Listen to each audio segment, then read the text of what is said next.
Assalamualaikum warahmatullahi wabarakatuh. Perkenalkan, nama saya Deva Nurhafilah. Saya dari Fakultas Ekonomi dan Bisnis Universitas Mercu Buana Menteng.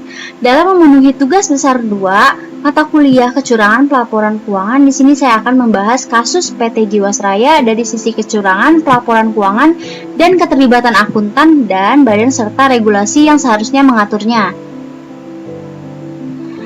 Profil perusahaannya. Asuransi Jiwasraya merupakan perusahaan asuransi jiwa tertua di Indonesia yang merupakan cikal bakal dari perusahaan asuransi jiwa milik Belanda yang akhirnya dinasionalisasikan dan menjadi milik negara pada tahun 1960. Kasus PT Asuransi Jiwasraya. Kasus yang melibatkan PT Asuransi Jiwasraya dikategorikan sebagai kasus korupsi berskala besar. Pasalnya, beberapa lembaga negara sampai harus ikut turun tangan menangani kasus ini. Penyelesaian kasus besar ini pun tengah ditunggu sebagian masyarakat, khususnya pada sejumlah korban yang merasa dirugikan. Potensi kerugian dari kasus Jiwasraya ini disebut sebagai sebesar 13,7 triliun. Fakta-fakta kasus PT Asuransi Jiwasraya.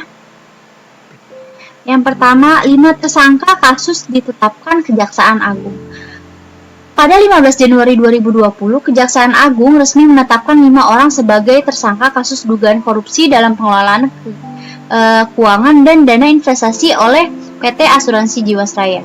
Kelima orang tersangka itu antara lain mantan Direktur PT Jiwasraya, mantan Kepala Divisi Investasi dan Keuangan Jiwasraya, serta Komisaris PT Hanson Internasional, Presiden Komisaris dari PT Trada Alam Minera, dan mantan Direktur Keuangan Jiwasraya.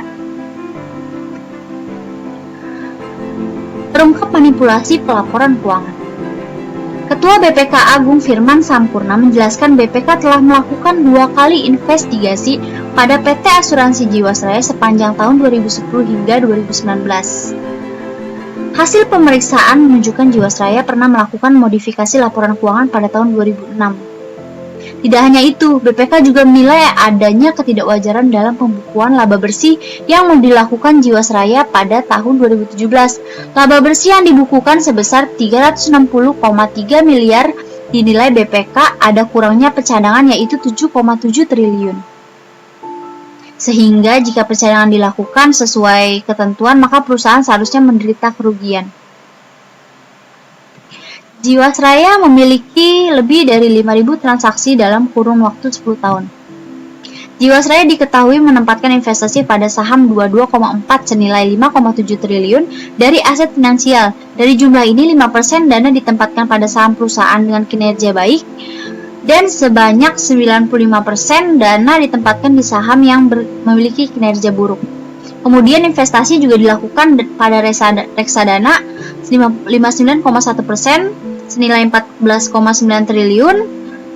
Dana aset finansial dari jumlah ini sebesar 2% dikelola oleh manajer investasi Indonesia berkinerja baik, sedangkan 98% dikelola oleh manajer investasi dengan kinerja buruk. Penyelesaian dana nasabah dilakukan setelah tanda tangan holdingisasi. Menteri Badan Usaha Milik Negara Erick Thohir menyatakan rencana pengembalian dana nasabah PT Asuransi Jiwasraya akan dilakukan bertahap setelah holdingisasi ditandatangani sekitar akhir bulan Februari. Pembentukan holding ini diperkirakan akan mendatangi dana segar atau cash flow sekitar 1,5 triliun sampai 2 triliun. Saat ini Kementerian Badan Usaha Milik Negara sedang menyiapkan peraturan pemerintah yang akan menjadi dasar hukum pembentukan holding BUMN asuransi. Rencana merger Jiwasraya. Erick Thohir mengungkapkan adanya rencana pembentukan anak perusahaan Jiwasraya, yaitu Jiwasraya Putra yang digadang akan menamatkan Jiwasraya. Pembentukan ini mencapai angka 1-3 triliun. Penyelesaian kasus Jiwasraya. Menurut saya, merangkum cara yang dapat dilakukan pemerintah untuk menyelesaikan permasalahan ini, diantaranya reformasi industri asuransi oleh OJK, yaitu perubahan dalam pengaturan, pengawasan permodalan, transparan laporan keuangan, hingga terkait manajemen risiko. Rekonstruksi upaya ini akan segera dilakukan pada akhir bulan atau paling lambat Februari. Selanjutnya adalah pembentukan lembaga penjaminan polis oleh OJK. Tujuan adanya lembaga ini adalah untuk menjamin atau menetralisir agar uang nasabah bisa dikembalikan jika terjadi masalah pada perusahaan.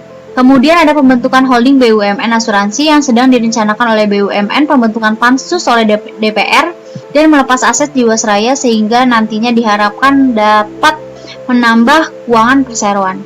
Sekian presentasi dari saya. Wassalamualaikum warahmatullahi wabarakatuh.